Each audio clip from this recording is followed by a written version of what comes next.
Hola a todos y bienvenidos al tercer episodio de Economía Global, este videoblog que estamos haciendo y muchas gracias sobre todo por la fantástica acogida de los dos episodios anteriores que podéis ver en el canal de YouTube.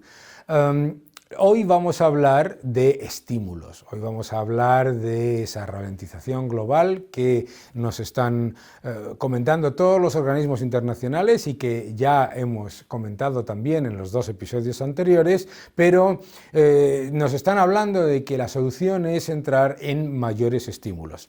Empecemos por entender que la ralentización que se está dando no es una ralentización que venga de falta de estímulo, sino de exceso de estímulo. Esto es muy importante que lo entendamos. Es decir, la reducción del crecimiento y sobre todo el empeoramiento tan rápido de las cifras de la Unión Europea, por ejemplo, han ocurrido en el máximo de uno de los mayores estímulos jamás vistos, con el Banco Central Europeo, cuyo balance ya pesa más del 40% del Producto Interior Bruto de la eurozona, con los tipos de interés a cero y con un enorme exceso de liquidez, prácticamente 1,8 billones de euros.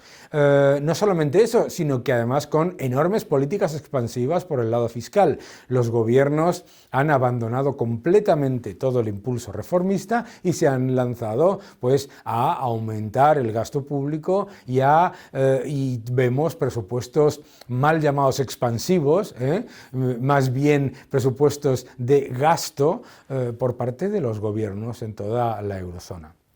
En realidad, lo que está ocurriendo también en China es exactamente lo mismo, es la resaca de los enormes estímulos llevados a cabo desde el año 2008. Recordemos que las inyecciones de liquidez por parte del Banco Central chino en los últimos meses han alcanzado niveles absolutamente récord.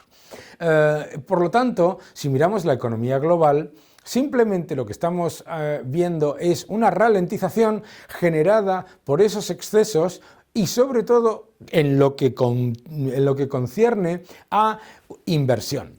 No existe ninguna evidencia de que las empresas estén invirtiendo menos de lo que necesitan. No hay ninguna evidencia de que los consumidores estén invirtiendo menos de lo que necesitan. Por lo tanto, cuando los planificadores centrales nos dicen que hay que estimular el consumo y la inversión, lo que nos están diciendo en general es que lo que están buscando es aumentar las burbujas, porque los planificadores centrales no tienen más o mejor información sobre dónde hay buenas oportunidades para invertir y sobre todo ellos no toman riesgo, por lo tanto tienen una percepción desproporcionada entre lo que es el riesgo y lo que es la oportunidad.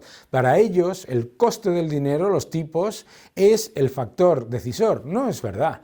Tú puedes tener los tipos a cero, pero si tú no ves un entorno claro de crecimiento, de seguridad jurídica, de seguridad inversora, de seguridad impositiva, entonces no vas a invertir lo mismo que invertirías ante un entorno mucho más facilitador. Los gobiernos tienden a olvidar el factor tan importante que es el coste de capital, ¿de acuerdo? Entonces, ¿qué es lo que pasa? Nos están diciendo ahora que ante esta ralentización, que simplemente es moderación en unas expectativas muy optimistas, lo que hay que hacer, que son, oh sorpresa, más estímulos. ¿Más estímulos qué significa? Nos están hablando ahora de un gran estímulo verde, de un New Deal verde. Por supuesto, hay que disfrazar, porque todo el mundo entiende que volver al ladrillo y volver a los planes de estímulo del año 2004-2008, pues no es la solución. Y en realidad, lo que nos están proponiendo es lo mismo. Veréis, cuando se habla del New Deal, no se puede decir que lo que se necesita es un nuevo New Deal. El New Deal de Roosevelt se hizo cuando el Estado no pesaba ni la mitad de lo que pesa ahora en la economía norteamericana. Cuando el Estado ahorraba, no tenía un enorme déficit y desde luego se hizo también en un momento muy específico de depresión. No es el caso actual. Pero además debemos tener en cuenta que ese New Deal retrasó la recuperación de Estados Unidos en prácticamente 6 años. Prolongó la Gran Depresión, generando un enorme empeoramiento en lo que son los indicadores de crecimiento potencial, poniendo barreras al comercio, introduciendo rigideces y empeorando en general la economía. Pero pensemos, unos estados que ya pesan alrededor del 40%, en algunos casos más del 50% del Producto Interior Bruto de las economías.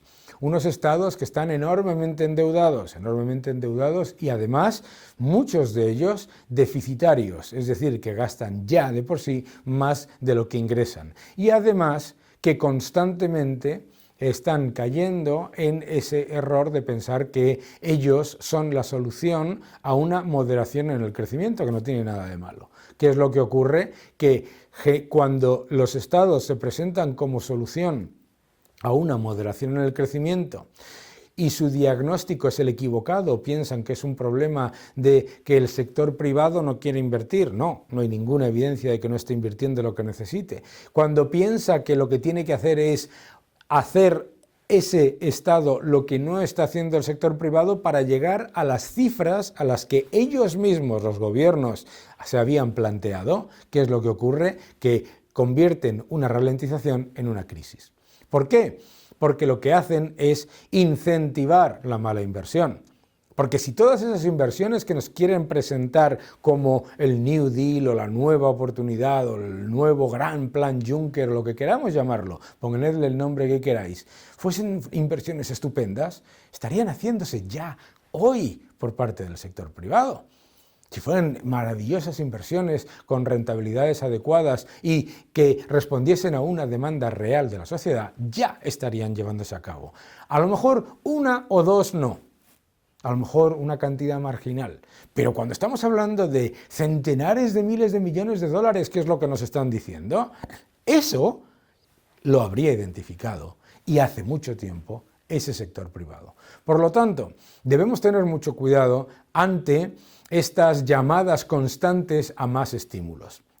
Sobre todo porque el objetivo fundamental de los que los proponen es sostener o inflar el Producto Interior Bruto a cualquier costa. A ellos no les importa que eso ocurra vía deuda o vía inversiones sin rentabilidad económica real o sin interés social real. ¿Y qué es lo que ocurre al final? Que el coste de esos enormes elefantes blancos sí se le pasa a los ciudadanos, sí se le pasa a las economías. En realidad, cuando hemos visto los ejemplos en Japón, en la propia China, en la propia Unión Europea, la realidad es que todos esos enormes elefantes blancos lo que terminan es haciendo la economía menos productiva, menos dinámica y además lo que hace es un constante desplazamiento del sector privado a favor de unos sectores que ni salen penalizados por tomar una mala decisión de inversión y además que le pasan el coste a las generaciones futuras. Tengan mucho cuidado cada vez que les digan la palabra estímulo, porque normalmente lo que viene detrás es deuda. Un abrazo muy fuerte y nos vemos en el próximo episodio.